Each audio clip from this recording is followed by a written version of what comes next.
So I just want to share some pretty awesome, exciting news that just happened in the Syndicate. And it's actually something that I've been working on for a couple of months. But as you get to know me, I don't say anything about what I'm doing behind the scenes until I have something to present, like something factual, a contract, a signed deal, something that I can actually show to my Syndicate members. And so what I just did show them was that I had inked a deal with a new exclusive music library that will be a distribution partner for the tracks that I'm collecting through the Syndicate. And these guys, there's two guys that basically started the company. It's a newer company, but they've been in the business for years and years and years. So we get to be part of their sort of ground level building phase, or we get to be one of the few groups of guys, producers, songwriters that will be with them as they get their business started and gather their clients. A lot of times, if you want to join an exclusive library, which by the way, I feel a lot of times exclusive libraries have the better relationships with music supervisors, etc. A lot of times you go try to partner with a company that's been out together, been out there for 5, 10, 15 years. Most of the time they have a pretty solid group of songwriters, producers, catalogs that they already work with. And for you to get involved and try to become part of that inner circle, sometimes you got to pay your dues. I mean, they might let you come into the door, but you might have to sit around for 5 years before you kind of work your way up to the point where they're going to you as one of the favorites to pitch you a lot of their great project that they're working on. So we get to be part of that building up phase, and that's really exciting. The two guys that run it, they're also songwriters and composers themselves. And I think that's really, really important, that they're not just a couple of suits that got into the music biz and are just, handling the business side of things, but they're actually composers and songwriters themselves. So that's really encouraging, that the way that they've set up their business and their deal structures, it's very fair, it's very transparent. So everybody involved is getting a piece of the pie, a very fair piece of the pie. And more than most companies, they're really looking out for the artists in the ways that they're structuring their deal. So that's really exciting. I cannot tell you who it is. Obviously, the Syndicate members know who it is, know who I'm dealing with, but I'm not going to be disclosing that information here on my channel. But I will say that it is one of the companies that is not accepting individual writers. So what you might find sometimes in this industry is that libraries will want to only work with large collectives of songwriters rather than working with individual writers. And the obvious reason for that is that a collection of songwriters and producers can deliver a large amount of tracks in a short amount of time.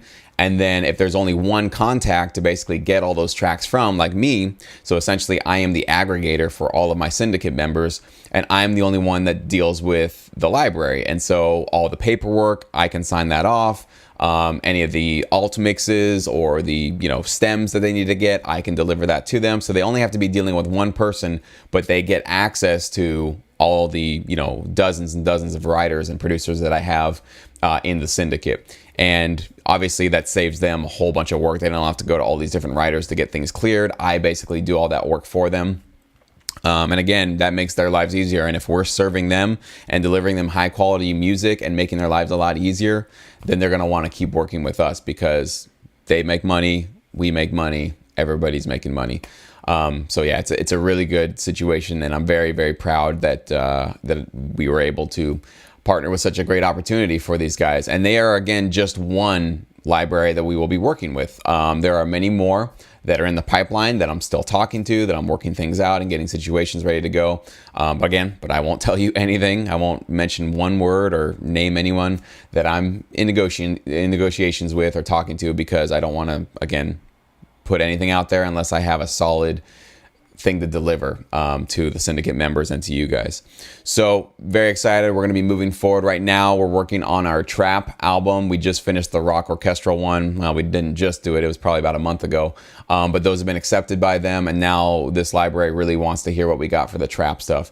And the trap submissions I've gotten so far are unbelievable. I'm really, really stoked. I think this next album will be even hotter than the rock orchestral one. The rock orchestral one was very, very solid. It was a great solid start to getting our foot in the door with this company. And so they're really interested in the trap promo stuff.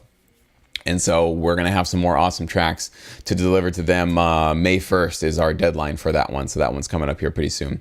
But like always, though, if I don't get the full 12 tracks, like I normally look for 12 tracks for an album, it's happened before where I put a deadline out and maybe, you know, a lot of submissions come in, maybe only 6 of them make the album, and then I'll extend the deadline and say, hey, let's do another month. Let's get those last 6, because I don't just accept anything. Like, I have very high standards for what I accept, because again, the quality of tracks that I pass on to the companies and contacts and, you know, music supervisors and libraries that I work with will reflect on me, right? So I care about my reputation, I care about my brand, and it'll reflect on you guys, right? So if I'm just passing him anything or whatever, they're going to think that we just kind of have average whatever tracks, and they're not going to really favor us, right? So it's really about holding yourself to high standards so that they see you. When they see an email coming from me, they should be getting excited. Like, ooh, Jesse's got some new tracks for us. Let's see what his guys brought us, right? That's the reaction I want to get. I don't want them to be like, oh God, what is this guy bringing us again? Some more crap, right? That's not what I want them to be thinking. I want them to only associate high quality tracks with me, so that they know that I'm reliable, I'm consistent, and they can pass me any custom work or jobs that they get in the future. That's really where we're going with this thing. So it takes, you know, you got to consistently show up with high quality music, and then you'll see those kind of results. So exciting news, great stuff. Just want to let you guys know about it. That's what we're doing in the Syndicate, and we're going to keep moving. We're going to keep working hard and cranking out awesome hot tracks.